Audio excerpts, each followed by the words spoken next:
الحمد للہ علی کل حال والصلاة والسلام علی صاحب حسنہ و جمال اما بعد اعوذ باللہ السمیع العلیم من الشیطان الرجیم بسم اللہ الرحمن الرحیم والذی جاء بالصدق وصدق بہ اولئک هم المتقون صدق اللہ العظیم وصدق رسولہ النبی الکریم ان اللہ وملائکتہ یصلون علی النبی یا ایہا الذین آمنوا صلوا علیہ وسلموا تسلیما الصلاة والسلام علیک یا سیدی یا رسول اللہ وعلى آلك وأصحابك يا سيدي يا حبيب الله اللهم صل على سيدنا ومولانا محمد معدن الجود والكرم وآلہ وصحبہ وبارک وسلم۔ تمام تعریف حمد و ثنا اللہ تعالی جل مجدہ الکریم کے لیے، ہر قسم کے درود و سلام نبی رحمت، نور مجسم، شفیع معظم، احمد مجتبی جناب حضرت محمد مصطفیٰ صلی اللہ تعالی علیہ وسلم کی ذات والا صفات کے لیے حمد و صلات کے بعد امیر المومنین، خلیفۃ المسلمین، خلیفہ اول بلا فصل حضرت سیدنا ابو بکر صدیق رضی اللہ تعالیٰ عنہ کی سیرت پر، آپ کے فضائل اور کمالات پر چند باتیں۔ قرآن مجید فرقان حمید میں اللہ کریم نے فرمایا والذی جاء بالصدق وصدق بہ، فرمایا وہ جو سچ لے کر تشریف لائے اور وہ جنہوں نے اس سچ کی تصدیق کی، اولئک ھم المتقون، یہی اللہ سے ڈرنے والے ہیں۔ جو سچ لے کر تشریف لائے اور جنہوں نے سچ کی تصدیق کی۔ نبی کریم صلی اللہ علیہ وسلم کو اللہ تبارک و تعالیٰ نے بے شمار لاتعداد معجزات عطا فرمائے۔ حضور کو اللہ تبارک و تعالیٰ نے بے شمار کمالات سے نوازا۔ حضرت عبداللہ بن رواحہ رضی اللہ تعالیٰ عنہ فرمایا کرتے تھے کہ حضور صلی اللہ علیہ وسلم کوئی معجزہ بھی نہ دکھاتے تو حضور علیہ السلام کا چہرہ ہی ایسا تھا کہ لوگوں نے دیکھتے جانا تھا اور کلمہ پڑھتے جانا تھا۔ نبی پاک صلی اللہ علیہ وسلم کو اللہ نے بڑے کمالات دیے۔ کچھ لوگ ایسے تھے جو سارے کمالات دیکھ کر بھی مطمئن نہیں ہوئے، نہیں کلمہ پڑھا انہوں نے۔ یہ ایک فکری پہلو ہے، اس پر ضرور غور فرمائیں۔ جب جنگ ہوتی ہے ذاتی مفادات کی، اور جب انسان کو یہ غلط فہمی سما جاتی ہے کہ مجھے بھی کچھ پتہ ہے، مجھے بھی کچھ آتا ہے، اور جب اس کا یہ ذہن بن جاتا ہے کہ میں نے ہر چیز کو پہلے اپنی چھوٹی سی عقل کے دائرے میں رکھ کے اچھی طرح سے پرکھنا ہے، اگر میری عقل پر چیز پوری آئے گی تو قبول کروں گا ورنہ قبول نہیں کروں گا۔ پھر لوگ نہیں مانتے، بڑے بڑے کمالات تھے، بڑا کچھ تھا، اور جنہوں نے نہیں نہ مانا انہوں نے زیادہ کمالات دیکھے، انہوں نے نہیں مانا۔ ابو جہل کتنی دفعہ معجزہ طلب کرنے آیا، کبھی کہا کہ مجھے بتائیے میری مٹھی میں کیا ہے، اگر آپ بتا دیں گے تو کلمہ پڑھ لوں گا۔ تو حضور علیہ السلام نے فرمایا اگر تیری مٹھی میں جو ہے وہی بتا دے کہ میں کون ہوں تو پھر پڑھ لو گے۔ کنکریوں نے کلمہ پڑھا، اس نے نہیں پڑھا۔ معجزہ دیکھا، اس نے معجزہ مانگا۔ اس نے کہا کہ اگر چاند کے 2 ٹکڑے ہو جائیں تو میں پڑھ لوں گا کلمہ۔ چاند کے 2 ٹکڑے حضور نے کر دیے، چاند 2 ٹکڑے ہوا، کوہ صفا کی پہاڑی کے بیچ آدھا ادھر گیا آدھا ادھر گیا، دوبارہ جا کے جڑا، اس نے دیکھا، کہنے لگا اوہو میں تو سمجھتا تھا کہ معاذ اللہ آپ کا جادو صرف زمین پہ چلتا ہے، آپ کا تو آسمانوں پہ بھی چلتا ہے۔ اس نے بڑے کمالات دیکھے لیکن کلمہ نہیں پڑھا۔ حضرت ابو الحسن خرقانی رحمۃ اللہ علیہ ایک درویش تھے۔ ہم جو درویشی اور فقیری اور ان لوگوں کو ماننے والے لوگ ہوتے ہیں، ان میں بحث کم سے کم ہوتی ہے، ان میں اپنا آپ بڑھانے کی عادت کم سے، اس میں ماننے کا مزاج ہوتا ہے، اور وضاحت بھی نہیں لوگ طلب کرتے، اشاروں سے بھی بات مان جاتے ہیں، غلامی اسی کا نام ہے، اشارہ آپ کر دیں بات ختم ہو گئی، طے ہو گیا مسئلہ، اتنی زیادہ لمبی تو بات ہی کوئی نہیں۔ حضرت ابو الحسن خرقانی تقریر کر رہے تھے، بات کر رہے تھے، تو کسی نے کہا کہ آپ حضرت بایزید بسطامی رحمۃ اللہ علیہ کے سجادہ ہیں، تو حضرت بایزید کیسے آدمی تھے؟ تو فرمانے لگے حضرت بایزید کو جو دیکھتا تھا وہ کلمہ پڑھ جاتا تھا۔ اب آپ نے تو ماشاءاللہ قبول کر لیا، لیکن وہ جو سامنے بیٹھا تھا اس کی سمجھ میں بات نہیں آئی، وہ کہنے لگا حضور آپ نے کہہ دیا ہے پر میری عقل میں تو نہیں نہ آتا۔ نہیں آتا جس کی عقل میں، تو پھر اس کی عقل میں نہیں آتا۔ میں اکثر کہتا ہوں کہ بہت سارے لوگ ہیں جن کا کوئی پیر نہیں، اور ان کا ہو بھی نہیں سکتا، ان کا کوئی پیر، اس لیے کہ مطلب اتنا سیاںا بندہ اس کا کوئی پیر ہو جائے۔ اور میں تو پیروں کو مشورہ دوں گا کہ مہربانی کرنا ان کے پیر بننا بھی نہ، یہ بڑا مشکل کر دیں گے آپ کے لیے جینا۔ تو بہتری اسی میں ہوتی ہے کہ انسان سمجھے چیزوں کو اور دائروں کے اندر باتوں کو تسلیم کرنے کی عادت بنائے۔ تو کہا کہ جو دیکھتا تھا حضرت بایزید کو کلمہ پڑھ جاتا تھا، تو حضرت ابو الحسن خرقانی سے وہ شخص کہنے لگا جی بابا جی آپ عجیب بات کر رہے ہیں کہ دیکھا اور کلمہ پڑھ گیا، بندہ دیکھنے سے کیسے کلمہ پڑھ سکتا ہے؟ ابو جہل نے بڑی جگہ حضور کو دیکھا تھا، اس نے تو کلمہ نہیں پڑھا، تو بایزید بسطامی کو دیکھ کر لوگ مسلمان ہو گئے، یہ کیسی بات ہے؟ تو حضرت ابو الحسن خرقانی فرمانے لگے مجھے اللہ کی عزت کی قسم، ابو جہل نے ایک دفعہ بھی محمد رسول اللہ کو نہیں دیکھا صلی اللہ ہو، بڑی قسم اٹھا لی، ایک دفعہ بھی محمد رسول اللہ کو صلی اللہ ہو۔ تو وہ شخص کہنے لگا حضور وہ چچا تھے حضور کے، اور دیکھا انہوں نے ایک دفعہ نہیں 1000 دفعہ۔ فرمانے لگے میں سفید داڑھی سے بوڑھا آدمی مسند پہ بیٹھ کے قسم اٹھا رہا ہوں، تو میری بات ہی نہیں سمجھ رہا، نہیں دیکھا ابو جہل نے محمد رسول اللہ صلی اللہ علیہ وسلم کو، نہیں دیکھا۔ تو کہا پھر کسے دیکھا؟ تو حضرت ابو الحسن خرقانی فرمانے لگے اس نے جب بھی دیکھا عبداللہ کے یتیم بیٹے محمد کو ہی دیکھا، یہ وہی عبداللہ کا یتیم بیٹا جو یہاں رہتا تھا، ایک دفعہ بھی اس نظر سے دیکھتا نا کہ یہ اللہ کے رسول ہے تو فوراً کلمہ پڑھ کے مسلمان ہو جاتا۔ جب بھی لوگ دیکھتے ہیں وہ اینک کی بڑی شاندار لگائی ہوئی ہے، جس کے اندر سے کوئی آدمی بھلا نظر ہی نہیں آتا، تو ان کو پھر بھلائی نصیب نہیں ہوتی۔ ایک نظر سے بھی اگر انسان دیکھتا ہے کہ جس سے اسے بھلائی چاہیے، تو پھر اللہ اسے توفیق ہدایت عطا کر دیتا ہے۔ حضرت ابو بکر صدیق کا کمال یہ ہے کہ میرے نبی کریم علیہ السلام نے نا ان کی شان ایک الگ انداز میں بیان فرمائی، الگ انداز میں۔ محبوب فرمانے لگے میں نے جس کے سامنے بھی دین پیش کیا اس نے دلیل مانگی۔ ایک بات آپ کو بتاؤں، یہ میری بات یاد رکھنا، اس کو کبھی نہ بھلانا، جو اپنوں سے دلیل مانگتا ہے نا وہ اپنا ہوتا ہی نہیں۔ اپنوں سے دلیل مانگ لی اس نے، بغیر دلیل کے، بغیر حیل و حجت کے۔ یہ ایک بات ہے، میں اس کو سمجھاؤں گا نہیں، نہ کھولوں گا، بس کہہ کے گزر جاؤں گا، اس کو سمجھ لیں اگر آپ کی سمجھ میں آئے تو۔ جس نے اپنوں سے دلیل مانگی نا، جس نے وضاحت مانگی، جس نے ثبوت مانگا، وہ اپنا تھا ہی نہیں، تو کیا ضرورت پڑی تھی کہ وہ دلیل مانگتا، وضاحت پوچھتا۔ حضرت نجم الدین کبریٰ رحمۃ اللہ علیہ کے مرید تھے حضرت امام فخر الدین رازی، اتنے بڑے امام ہو کے ایک فقیر کے غلام تھے۔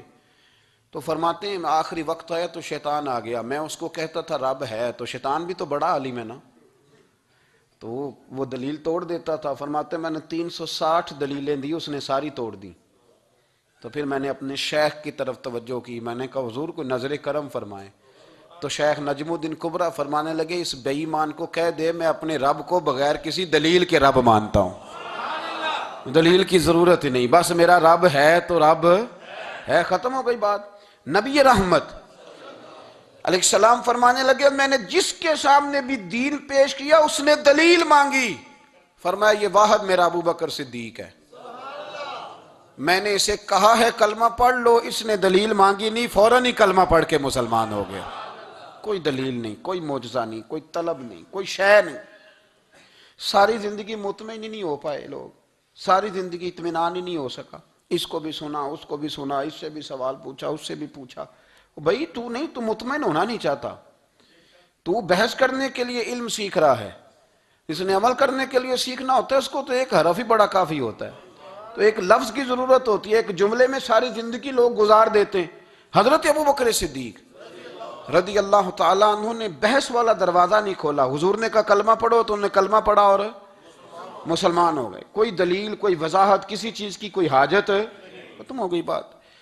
اصل مسئلہ پتہ کیا ہے، جو لوگ سوچ سمجھ کے چلتے ہیں نا، تو سوچ کتنی ہے انسان کی، وہ کتنا کام دے گی۔ یہ جو وارفتگی ہوتی ہے نا، یہ جو محبت ہوتی ہے، یہ جو پیار ہوتا ہے، یہ زندگی کو آسان کر دیتا ہے۔ سوچنے سمجھنے کے دائروں سے آدمی نکل جاتا ہے، اس کا کام وہ کہتا ہے کہ میں نے سوچنا نہیں، میں نے ماننا ہے، میں نے رب رسول کی ذات کے بارے میں سوچنا نہیں، میں نے ماننا ہے۔ تو ماننے والے لوگ جو ہوتے ہیں وہ فائدے میں ہوتے ہیں، تو عمل کر رہے ہیں، بات مانی، عمل کیا۔ عقل کا بے شمار اور بے دریغ استعمال، اپنی چھوٹی عقل سے بڑے مسئلے حل کرنے کی کوشش کرنا، یہ انسان کو نقصان دیتا ہے۔ بہت ساری جگہوں پہ وہ الجھ جاتا ہے، ہر جگہ عقل استعمال کرنا لیکن رب رسول کے معاملے میں نہ استعمال کرنا، ورنہ نقصان ہو۔ عقل چھوٹی ہے اور اللہ رسول کی ذات بڑی ہے، کبھی بھی اس دائرے میں بند کرنے کی کوشش نہ کرنا۔ جناب ابوبکر صدیق رضی اللہ تعالیٰ عنہ ہر معاملے میں ایک حدیث بخاری کی، شاید میں نے پہلے بھی عرض کی تھی لیکن چونکہ وہ عنوان کے لحاظ سے ایک بہت بڑی دلیل ہے، دوبارہ عرض کرتا ہوں۔ نبی پاک علیہ السلام نے 1500 کے قریب صحابہ سے فرمایا تھا کہ چلو عمرہ کرنے چلیں۔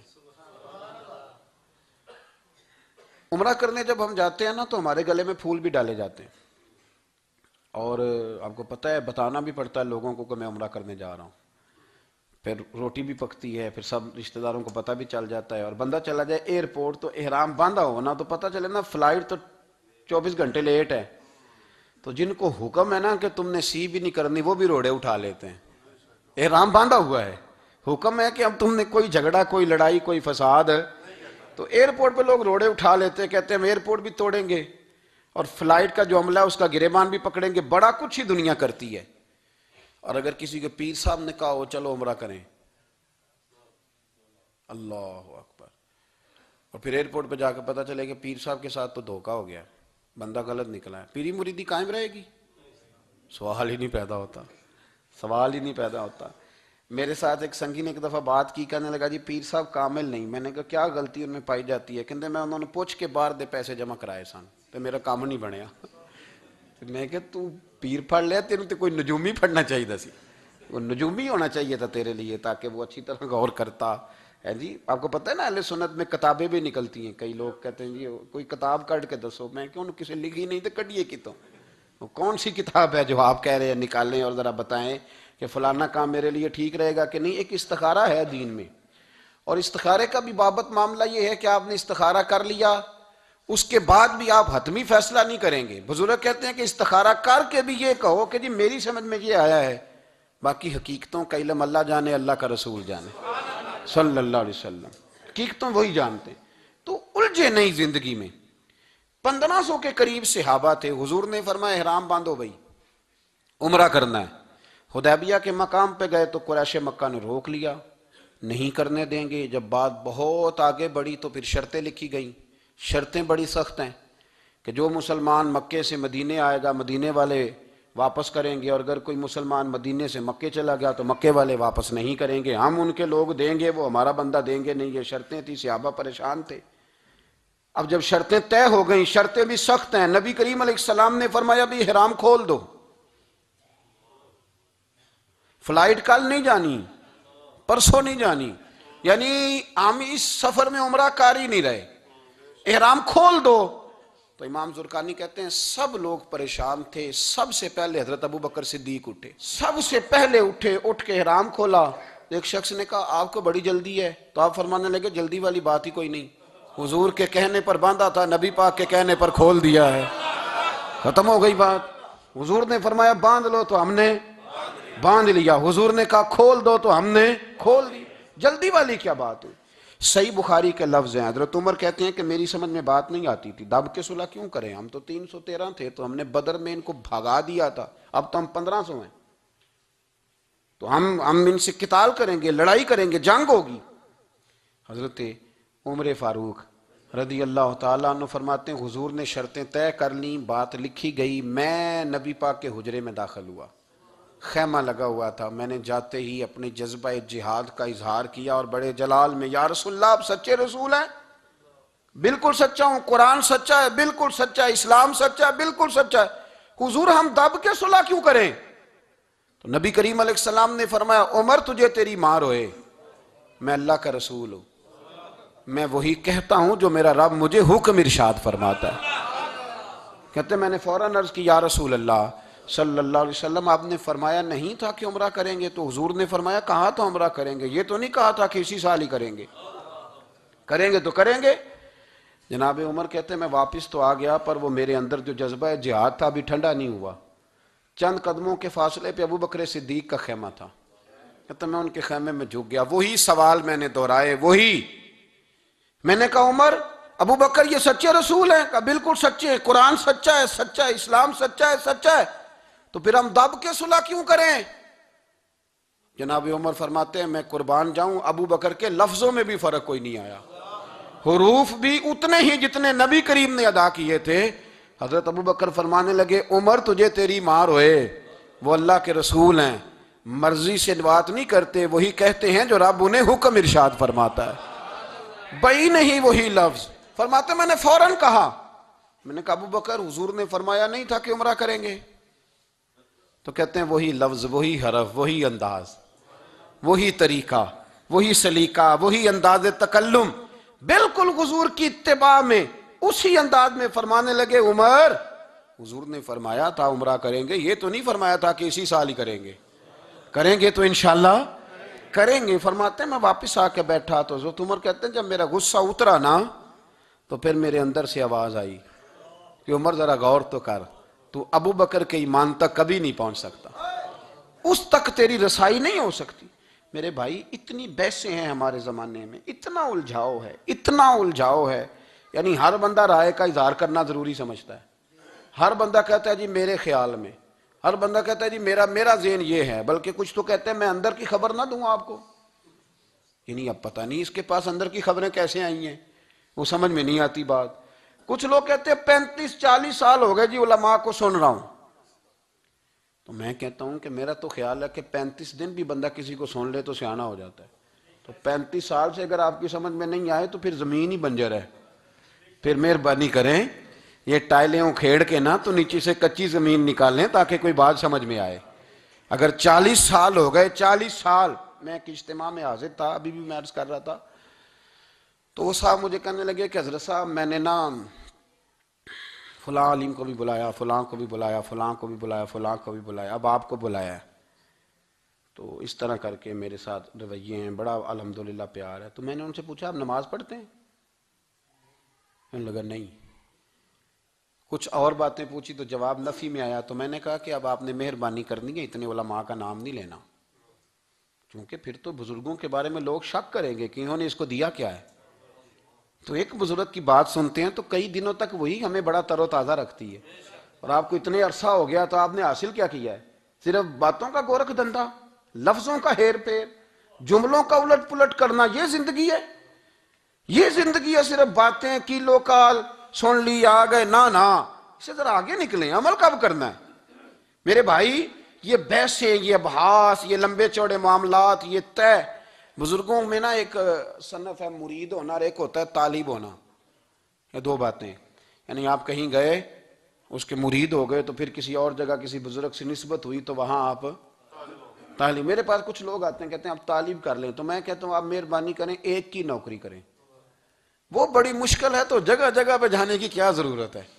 مطلب میں انکار نہیں کرتا کسی ایسی چیز کا جس کو بزرگوں نے رائج کیا، لیکن سمجھے نا، مطلب ایک کی بات پوری سنی نہیں گئی ہم سے، آپ خیر کی بات ہر جگہ سے سنیں، ہر جگہ سے، لیکن یہ صرف وہ تعلق بنانے کی کوشش کرنا کہ جس سے تھوڑا سا رابطہ بن جائے، جس سے تھوڑا سا تعلق بن جائے، جس سے تھوڑا سا نا پتہ چل جائے، اس سے نکلیں، سیکھنے کا ماحول بنائیں، اتنی عقل کے گھوڑے نہ دوڑائیں کہ عقل بھی بیچاری تھاکی جائے اور کوئی چیز ہاتھ بھی نہ آئے، کچھ کریں، عمل کریں۔ لیکن ایک جگہ پہ میں حاضر تھا تو وہاں دستار فضیلت کا جلسہ تھا، تو ایک مولانا نے تقریر کی، جس طرح تاجر کہہ لیتا ہے نا جی میں الحمدللہ اگر کمائی کرتا ہوں تو غریبوں کو بھی دیتا ہوں، سمجھا لیا نا اپنے آپ کو۔ رشوت لینے والے نے بھی ایک دلیل گاڑ لیا، وہ کہتا ہے میں امیروں سے نہیں، میں غریبوں سے نہیں لیتا، تو امیروں کا حساب لینے کی ڈیوٹی اللہ نے آپ کی لگائی ہے کہ آپ حساب کریں امیروں کا کہ وہ کیا کر رہے ہیں. یہ ہم نے نا یہ دلیلیں گھڑ لی ہیں, یہ ہم نے دلیل گھڑ لی ہے کہ وہی اپنے آپ کو مطمئن کرنے کے لیے. میں حاضر تھا تو ایک مولانا تقریر کی جی, عالم ساری رات. یہ صرف علماء کی بات نہیں, ہر طبقے نے اپنے بارے میں اس طرح کی چیزیں یاد کر لی ہیں, ہم نے رٹ لی ہیں. جیسے خامند نے یاد کر لیا ہے کہ کسی غیر کے لیے سجدہ جائز ہوتا تو اللہ عورت کو حکم دیتا, نبی پاک حکم دیتے کہ وہ خامند کو سجدہ کرے. تو بی بی نے بھی یاد کر لیا ہے کہ حضور نے فرمایا تم میں سب سے بہتر وہ ہے جو بیوی کے حق میں بہتر ہے. سب نے اپنی اپنی مرضی کی چیزیں, دوسری کی مرضی کی چیز کسی نے یاد نہیں کی, سب نے اپنی اپنی مرضی کی چیزیں یاد کر لی. تو مولانا تقریر کر رہے تھے, کہنے لگے جی حضور نے فرمایا ہے کہ عالم ساری رات سویا رہے اور عابد ساری رات عبادت کرتا رہے, درجہ پھر بھی عالم کا زیادہ ہے.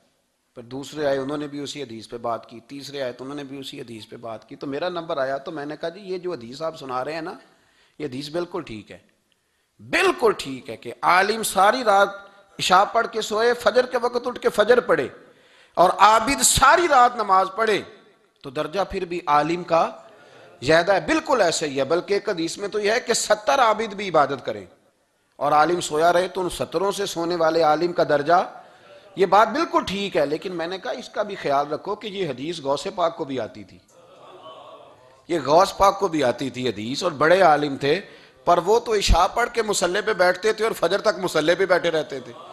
حالانکہ یہ حدیث انہیں بھی آتی تھی, یہ حدیث خواجہ معین الدین چشتی کو بھی آتی تھی, اور وہ بڑے عالم تھے, لیکن اس کے باوجود وہ عشاء پڑھتے تھے اور فجر تک مصلی پر بیٹھے رہتے تھے. حضرت عثمان غنی سے بڑا عالم تو کوئی نہیں نہ ہوگا اس زمانے میں. حضرت عثمان غنی رضی اللہ تعالیٰ عنہ جیسا شخص تو کوئی نہیں نہ ہوگا, پر وہ عشاء کے بعد قرآن پاک پڑھنا شروع کرتے تھے اور فجر سے پہلے پہلے قرآن پاک ختم کر لیا کرتے. تو دلیلیں صرف بحث کے لیے یاد نہ کریں, اپنے آپ کو بچانے کے لیے یاد نہ کریں, اپنے وجود کو سکون دینے کے لیے دلائل نہ یاد کریں. میں دین کے کس دائرے سے کس طرح بچ کے نکل سکتا ہوں اس کے لیے دلائل یاد نہ کریں, عمل کے رستے پہ آئیں, عمل کے رستے پر. جناب ابو بکر صدیق اللہ تعالیٰ عنہ کا کمال یہ ہے, زکوٰۃ کتنے فیصد دینی چاہیے؟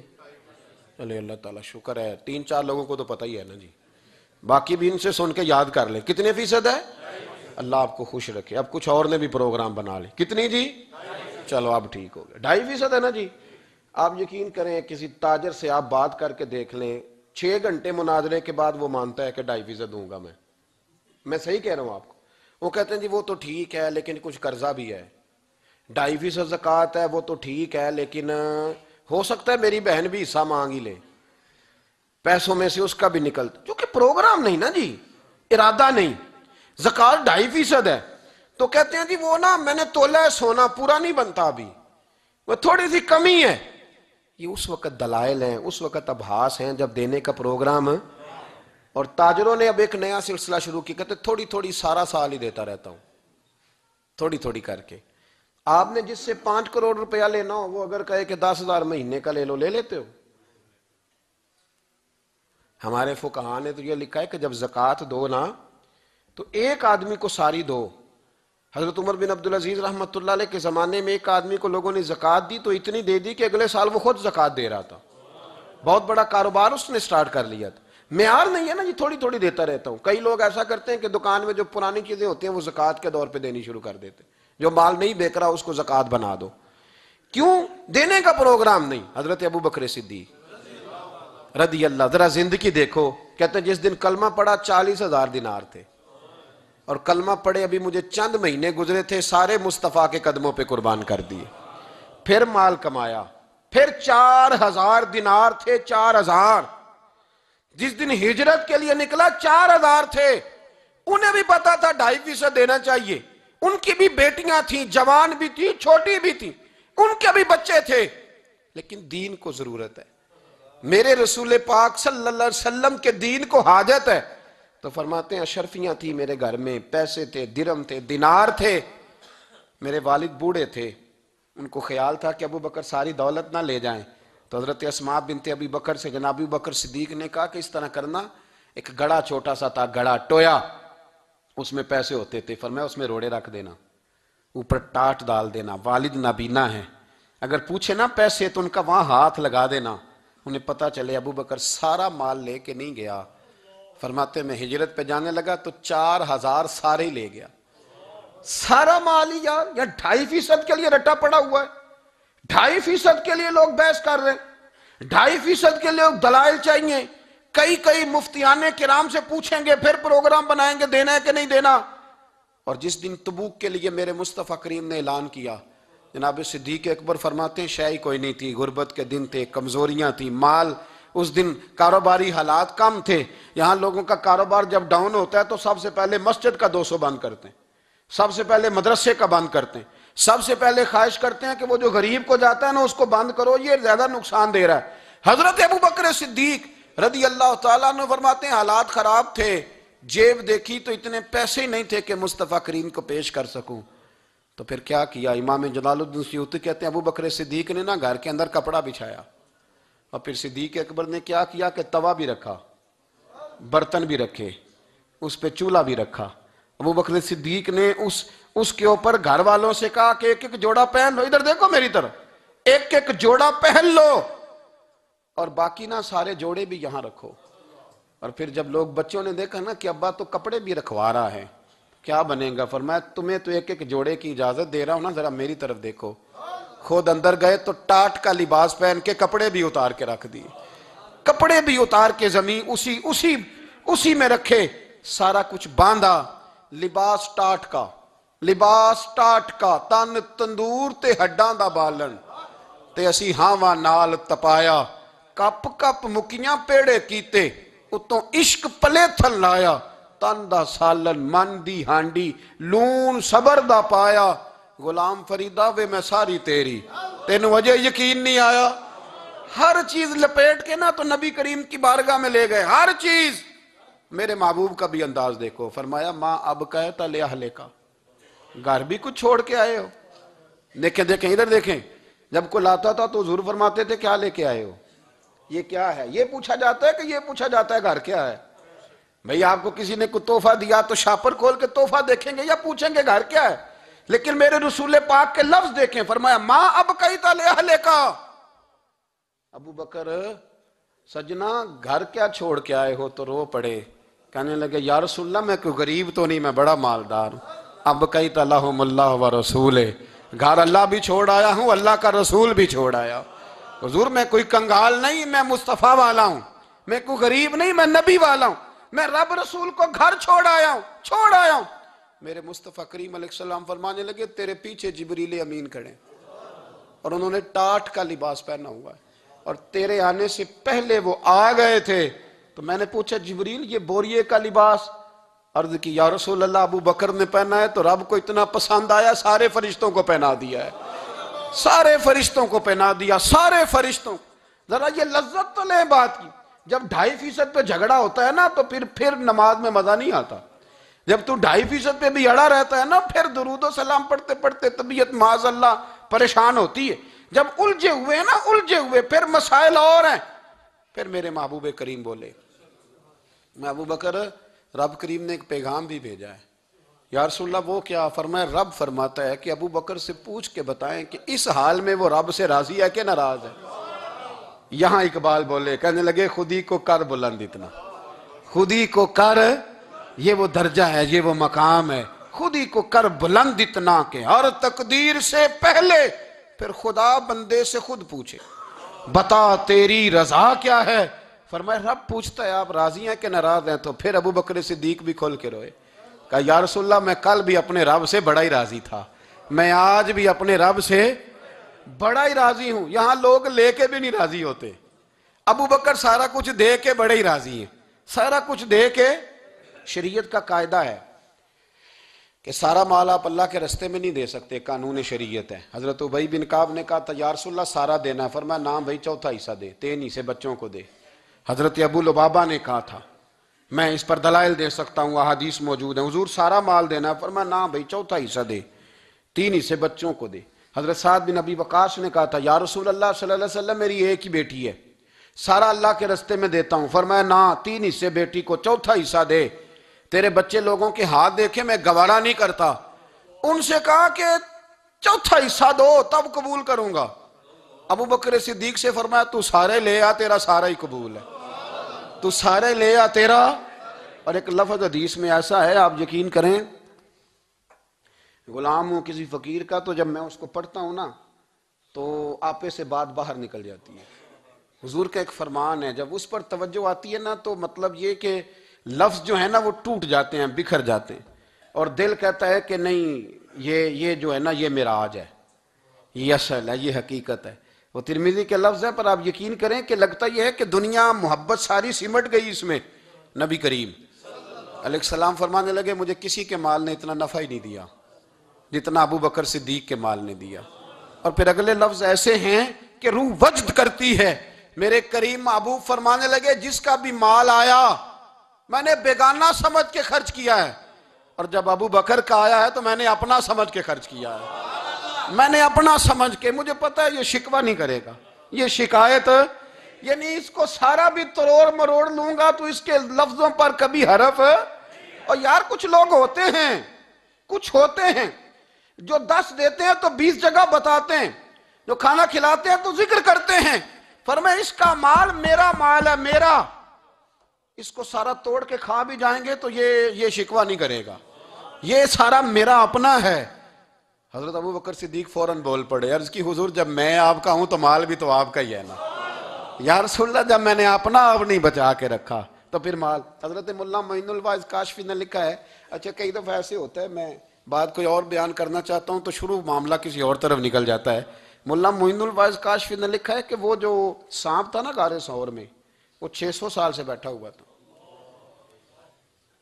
حضرت عیسیٰ علیہ السلام ایک دن پڑھ رہے تھے انجیل، تو آپ نے نبی پاک کا تذکرہ پڑھا، اس سانپ نے سن لیا، تو حضرت عیسیٰ سے کہنے لگا حضور یہ بتائیں کہ وہ نبی پاک ملیں گے کہاں؟ تو حضرت عیسیٰ فرمانے لگے کہ مکے میں آئیں گے اور مدینے میں رہیں گے۔ تو کہا ملاقات کیسے ہو سکتی ہے؟ فرمایا چلا جا مکے۔ تو وہ سانپ 600 سال غار ثور میں، اس نے 70 جگہ پہ سوراخ کیے۔ کتنے سال؟ کتنے سال بیٹھا رہا؟ بول کے بتائیے۔ آپ 6 گھنٹے بیٹھ کے دکھائیں، سوال ہی نہیں پیدا ہوتا۔ ہم بڑے کمزور ہو گئے، ہمارے لیے معاملہ بڑا اور طرح کا ہے، ہماری مرضی کا کوئی بات کرے تو ہم اس سے راضی ہیں۔ انتظار کرنا اور یہ سارے کام کرنا یہ تو بڑا مشکل معاملہ ہے، یہ تو بڑی عجیب سی کیفیت ہے۔ میرے صاحب رحمۃ اللہ تعالیٰ علیہ 2015 میں کراچی تشریف لائے، میں اپنے ایک سنگی کو لے کے پہنچ گیا، چھوٹا موٹا مولوی میں بھی ہوں۔ صبح میں 7 بجے کے 8 بجے ہم وہاں پہنچ گئے، حضرت آرام فرما رہے تھے، نمازیں انہوں نے اندر ادا فرمائی ساری، ظہر بھی ہوئی، پھر عصر بھی ہوئی، پھر مغرب بھی ہوئی، پھر عشاء بھی ہوئی۔ عشاء کے بعد وہ سنگی ہم سے کہنے لگے کہ آپ کتنا انتظار کریں گے؟ تو میں نے کہا کہ انتظار تو کرتا ہے بڑا آدمی، بڑے لوگ انتظار کرتے ہیں، تو چھوٹے لوگ تو اطاعت کرتے ہیں، ہم چھوٹے ہیں تو ان کی مہربانی ہے، اگر زیارت ہو جائے تو تب بھی ٹھیک ہے، اگر وہ کہیں نہیں ملنا۔ میرے سنگی ساتھ موجود تھے، صبح سے گئے اور عشاء کے بعد کا وقت آ گیا، نہیں انہوں نے ملنا تو پھر بھی ٹھیک، وہ ہس بولے تھے، وہ دی مہربانی، نہیں تو اساں تے لاڑ ہی لڑاؤنے نے، اس کی مہربانی ہے، اگر بات ہو جائے تو ٹھیک ہے، ورنہ کوئی معاملہ نہیں۔ تو عشاء کی نماز کے بعد انہوں نے ہمیں یہ کہا کہ پیغام آیا کہ محفل میں جہاں حضرت جا رہے ہیں وہیں ملاقات ہوگی۔ تو ہم نے کہا یہ بھی بڑی نعمت ہے، جلوہ دیکھنا بھی بہت بڑی سعادت ہے، اس لیے کہ ہمیں پتہ ہے کہ وہ کیفیت کیا ہے، وہ رنگ کیا ہے، ان کا انداز کیا ہے۔ پیچھے جا کے بیٹھ گئے تو پھر ان کا حکم آیا کہ اس کو ذرا آگے آئے۔ جب میں اسٹیج پہ گیا تو فرمانے لگے مجھے سویرے ہی پتا تھا آپ آ گئے، کوئی عرض نہیں، اتنا کوئی انتظار تو بندہ کر ہی لیتا ہے۔ اب یقین کریں وہ دن کی جو لذت ہے نا وہ آج تک گئی نہیں طبیعت سے، وہ سرور گیا نہیں۔ کبھی کبھی سوچتا ہوں کہ اس سے ڈبل بھی انتظار کبھی ہو جائے، پر ایک دفعہ زیارت پھر نصیب ہو جائے، کبھی کبھی یہ سوچتا ہوں۔ 600 سال وہ سام بیٹھا رہا، 600 سال، 600 سال، اور 70 اس نے سوراخ کیے غار ثور میں، لیکن وہ بھی عاشق تھا نا۔ اور یہاں معاملہ یہ تھا کہ ابو بکر صدیق دعا مانگ کے گئے تھے کہ میں نے کسی کو موقع نہیں دینا، ایک میں ہوں گا دوسرا میرا یار ہوگا۔ وہ غار ثور کی تو لذت یہ والی تھی، ایک میں ایک میرے محبوب۔ اس نے 70 سوراخ کیے ہوئے تھے، جناب ابو بکر صدیق نے کہا حضور آپ ٹھہریں، میں ذرا بھی آیا صفائی کر کے۔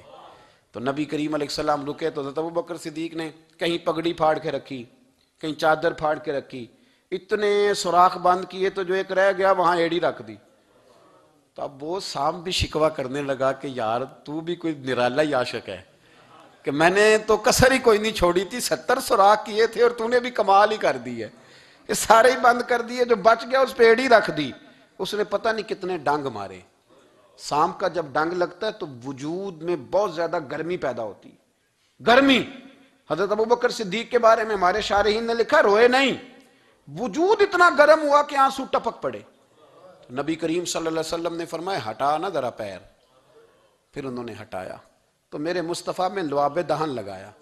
مولانا معین الواعظ کاشفی رحمت اللہ علیہ فرماتے ہیں کہ جب انہوں نے قدم ہٹایا نا تو پھر وہ سانپ باہر نکلا، اپنا سر نکالا اور کھڑا ہو کے حضور کا دیدار کرنے لگا۔ تو نبی کریم نے فرمایا تیرا کام ہو گیا، اب تو جا، مجھے اور ابو بکر کو رہنے دے۔ تو نکل گیا۔ یہ کیفیات ہے، یہ محبت ہے، یہ وارفتگی ہے، یہ سوز ہے، یہ درد ہے۔ یارو یہ میں کہا کرتا ہوں کہ یہ چیز جینے کا بھی مزہ دیتی ہے، مرنے کا بھی مزہ آتا ہے، مرنے کا بھی مزہ، سرور آتا ہے انسان اس میں جب یہ کیفیات شامل ہوتی ہے نا۔ رنگ اور ہوتا ہے، درد اور ہوتا ہے، ذائقہ اور ہوتا ہے، کیفیت اور ہوتی ہے، پھر کوئی شوق نہیں رہتا اعلیٰ کپڑوں کا، بڑی گاڑی کا، لمبے چوڑے معاملات کا۔ پھر تو انسان ڈھونڈتا پھرتا ہے کوئی مجھے محبوب کی بات سنائے، کوئی اس کی شان میں کوئی شعر سنائے، کوئی اس کا ذکر سنائے، کوئی مل جائے نا کبھی کہ میرے تار چھیڑ دے، کوئی ملے، کوئی بات کرے، کوئی ذکر کرے۔ پھر انسان ڈھونڈتا پھرتا ہے ان لفظوں کو، ان لوگوں کو جو پکڑ کے دروازہ رسول صلی اللہ علیہ وسلم کی بارگاہ تک لے جائیں۔ بڑا پیار کیا میرے قریب محبوب۔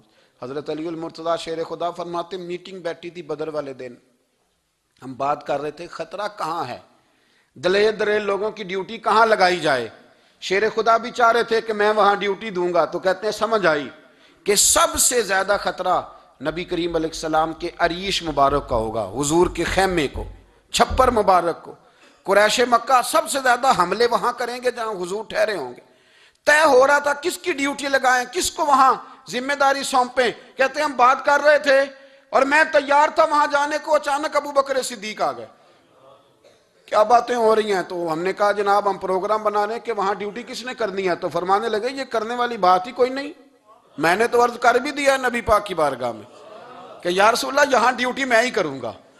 تو حضرت ابو دردہ رضی اللہ تعالیٰ عنہ عرض کرنے لگے حضرت ابو بکر صدیق سے کہ حضور آپ کے ساتھ کون ڈیوٹی کرے گا؟ فرمانے لگے کسی کی بھی ضرورت نہیں، کوئی ماں نے لال جنا ہی نہیں، کوئی جنا ہی نہیں ماں نے لال جو ابو بکر کے ہوتے ہوئے نبی پاک تک پہنچ جائے، کسی کی جرت ہی نہیں، میں اکیلا کافی ہوں مصطفیٰ کریم کے خیمے کا پہرا دینے کے لیے۔ یہ اعزاز، یہ شان، یہ لطافت، اور میرے نبی کریم علیہ السلام نے بھی پھر حضرت ابو بکر کو چاہا تو کمال ہی کر دیا، چاہا تو کمال ہی کر دی، کمال ہو گئی۔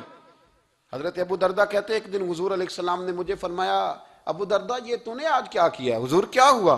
فرمایا آج تو گلی میں چل رہا تھا اور ابو بکر صدیق کے آگے آگے چل رہا تھا، گلی میں ابو بکر کے آگے آگے چل رہا تھا۔ یا رسول اللہ صلی اللہ علیہ وسلم کیا ہوا؟ فرمایا نہ کسی پہ سورج طلوع ہوا نہ غروب ہوا جو میرے ابو بکر سے افضل ہو، خبردار اس کے آگے نہیں چلنا، ابو بکر صدیق کو کمر نہ ہونا چاہیے۔ شاہ ولی اللہ صاحب نے ایک بات لکھی ہے، بڑی نرالی ہے، وہ بھی بڑی نرالی۔ مثل تعویذ ہوتے ہیں نا کچھ لوگ، جب بھی ملتے ہیں شفا ہوتی ہے۔ بڑی شاندار عجیب بات لکھی ہے۔ حضور صلی اللہ علیہ وسلم نے ایک دن فرمایا کہ وقفے سے ملا کرو محبت بڑھتی ہے، یہ حضور کا فرمان ہے، وقفے سے ملا کرو محبت بڑھتی ہے۔ قدر کھو دیتا ہے نا ہر روز کا آنا جانا، اور بڑی دلچسپ ہوتی ہیں بے ترتیب ملاقاتیں۔ تو کہا کہ وقفے سے ملا کرو۔ حضرت ابو ہریرہ بھی تھے، دیگر لوگ بھی تھے، حضور نے فرما دیا، حضرت ابو بکر صدیق بھی سن رہے تھے۔ زور کی نماز پڑھی گھر چلے گئے، عصر پڑھی تو گھر چلے گئے، مغرب پڑھی تو گھر چلے گئے۔ حضرت انس بن مالک رضی اللہ تعالیٰ عنہ کہتے ہیں 3 دفعہ حضور نے پوچھا ابو بکر نہیں آئے؟ ابو بکر نہیں آئے؟ ابو بکر نے کہتے 3 دفعہ پوچھا تو میں پھر پہنچ ہی گیا، میں نے کہا ابو بکر 3 دفعہ حضور نے پوچھ لیا کہ ابو بکر نہیں آئے، ابو بکر نہیں آئے۔ تو جناب صدیق اکبر دوڑے حضور حکم، فرمایا کہاں تھے صبح سے؟ عرض کی یا رسول اللہ آپ نے تو فرمایا تھا وقفے سے ملا کرو محبت بڑھتی ہے۔ تو محبوب فرمانے لگے تمہیں تھوڑی کہا تھا، تمہیں تھوڑی کہا تھا، تو نہ جایا کر یار، تو رہا کر، تو رہتا ہے تو دل جمع رہتا ہے، تو یہاں موجود ہوتا ہے تو دل۔ اب یقین کریں کچھ لوگ ایسے ہوتے ہیں جن کے بارے میں دل کرتا ہے انہیں بندہ خرید کے پاس رکھ لے، ان کو خرید لے، یہ یہیں رہیں، یہ جائیں نہ، اس لیے کہ ان کا لب و لہجہ اور ہوتا ہے، ان کا طرز حیات اور ہوتا ہے، طرز غلامی اور ہوتا ہے، طرز فرما برداری اور ہوتا ہے، انداز اور ہوتا ہے۔ فرمایا تو نہ جایا کر، یہی رہا کر۔ اور میرے محبوب نے فرمایا ابو بکر تو صرف میرا غار میں ہی ساتھی نہیں، قیامت میں جب میں حوض کوثر تقسیم کروں گا تب بھی تو میرے پاس ہی بیٹھا ہوگا۔ قیامت کے دن حوض کوثر کی تقسیم میں بھی تو میرے ساتھ ہی ہوگا، میرے نبی کریم علیہ السلام۔ اور ایک بات اور سن لے جاتے جاتے، کچھ لوگ ساتھ بڑا رہتے ہیں پر بات کم کم مانتے ہیں۔ کہتے ہیں میں جھاڑو جو دیتا ہوں آستانے پہ، مجھے وظیفہ پڑھنے کی کیا ضرورت ہے، میں وہاں ہر وقت حاضر جو رہتا ہوں، مجھے کیا ضرورت ہے شجرہ پڑھنے کی، مجھے کیا ضرورت ہے ان کی بات سننے کی، بات میں وہاں رہتا جو ہوں اتنا ہی کافی ہے۔ حضرت ابو بکر صدیق نے نوکری بھی کھول کے کی اور نبی پاک کی بات بھی کھول کے مانی، کھول کے مانی، جو حضور نے کہہ دیا انہوں نے کر دیا۔ یہاں تو لوگ سوچتے ہیں نہ سمجھتے ہیں، غور کرتے ہیں، کہتے ہیں میں وہیں ہوتا ہوں، میرے پاس نسبت ہے، وہی کافی ہے۔ مجمع لگا ہے صحابہ کا، نبی پاک علیہ السلام نے فرمایا ابھی آج روزہ کس نے رکھا ہے؟ سب چپ کر گئے۔ حضور نے دوبارہ پوچھا تو جناب صدیق اکبر بولے، عرض کی حضور آپ حکم نہ دیتے تو میں نہ بتاتا، یہ اللہ نے آج مجھے توفیق عطا فرمائی۔ تو حضور علیہ السلام نے فرمایا آج جنازے میں کس نے شرکت کی؟ لوگ خاموش ہو گئے۔ تو حضور علیہ السلام نے دوبارہ پوچھا، عرض کی حضور آپ حکم نہ دیتے تو نہ بتاتا، یہ اللہ نے توفیق مجھے عطا فرمائی۔ فرمایا آج کس نے مسکین کو کھانا کھلایا ہے؟ عرض کی یا رسول اللہ صلی اللہ علیہ وسلم حکم نہ دیتے تو نہ بتاتا، یہ اللہ نے مجھے توفیق عطا فرمائی۔ فرمایا کس نے آج لوگوں کو دین کی دعوت دی، اسلام کی طرف بلایا، پیغام دیا، کون ہے؟ عرض کی حضور اگر آپ حکم نہ دیتے تو میں نہ بتاتا، یہ بھی خدمت اللہ نے مجھے عطا فرمائی ہے۔ تو نبی کریم علیہ السلام نے فرمایا ابو بکر سن، قیامت کے دن ایک دروازہ جنت میں ایسا ہوگا جہاں سے صرف روزے دار گزریں گے، ایک ایسا ہوگا جس سے صرف نمازی گزریں گے، ایک ایسا ہوگا جس سے صرف حاجی گزریں گے، ایک سے سخاوت کرنے والے گزریں گے۔ لیکن جب تو آئے گا نا تو جنت کے ہر دروازے سے آواز آئے گی کہ ادھر سے داخل ہو جا، ادھر سے، ہر دروازے سے آواز آئے گی، اس لیے کہ مجموعی طور پر عمل کیا زندگی میں، مجموعی طور پر، اور اپنے لب و لہجے۔ اتنی نوکری کی حضرت صدیق اکبر نے، اتنی نوکری کی، کسی جگہ بھی کوئی دعویٰ نہیں۔ حضور نے بڑا فرمایا ہے کہ ابو بکر نے بڑی نیکیاں کی اسلام کے ساتھ، جناب صدیق اکبر کا کوئی دعویٰ نظر ہے؟ یہ وہ مزیدار شخص تھا جس نے کبھی حضور سے دعا کے لیے بھی نہیں کہا، دعا کی تکلیف بھی کبھی نہیں دی، گویا ہاتھ اٹھانے پڑیں گے، لفظ ادا کرنے پڑیں گے، یہ تکلیف بھی نہیں دی۔ علامہ